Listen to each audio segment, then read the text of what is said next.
Nous allons parler de réservoirs d'expansion, de réservoirs de chauffage. Alors, pour commencer, les réservoirs de chauffage, on en a à Califaxio des réservoirs qui passent de 2 gallons à 74 gallons. Donc, j'en tiens un dans les mains qui est le petit 2 gallons et on en a d'autres sur socle qui se rendent jusqu'à 74 gallons. Maintenant, les réservoirs sont faits d'acier peint pour avoir une bonne résistance à la rouille. La valve de charge, elle est ici en dessous du petit capuchon. Ce qui est très important dans nos réservoirs, c'est que tous nos réservoirs sont à vessie à l'intérieur, donc c'est une vessie. Ce ne sont pas des diaphragmes. La vessie, on la voit ici, c'est un sac qui est vraiment à l'intérieur. Maintenant, ce qui se passe, pourquoi on a une vessie, et Califaxio croit que la vessie est meilleure, c'est que l'eau va rentrer dans le réservoir et l'eau va s'en aller dans la vessie. Ce qui veut dire que je n'ai jamais de contact entre l'eau qui est à l'intérieur de mon réservoir et la coquille de mon réservoir. Donc, je diminue tout ce qui a rapport à la corrosion du réservoir et je diminue aussi l'effet diélectrique qu'on peut avoir avec certains systèmes s'il y a différents métaux qui sont utilisés.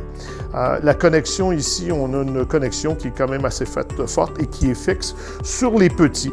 Donc, de la HGT15 jusqu'à la HGT90, ce sont des réservoirs comme ça qu'on visse directement sur le système, sur la plomberie. Maintenant, du côté sur socle, les vessies sont tous remplaçables. Donc, en dessous du réservoir, on défait quelques vis et on a un accouplement. On peut enlever cet accouplement-là, on peut changer le sac et remplacer le sac. Donc, encore là, je le dis, c'est encore une vessie et l'eau rentre dans la vessie, même pour les gros réservoirs. Le réservoir peut venir avec un support mural, donc si on veut l'utiliser, on peut l'utiliser avec un support mural et le placer sur le mur, ici avec la petite clip pour serrer le réservoir. Et nous avons ici une unité qui s'appelle une console de service. La console de service, en fait, ce qu'elle fait, c'est qu'on utilise ça pour la visser directement au mur. Donc, le réservoir n'est pas juste soutenu par la plomberie, par les tuyaux qui sont là, mais est vraiment tenu par un truc de métal, ici, une console de service, vraiment qui est fixée au mur. J'ai une valve de service qui est en bas ici, j'ai une jauge de pression et j'ai un évent pour sortir l'air.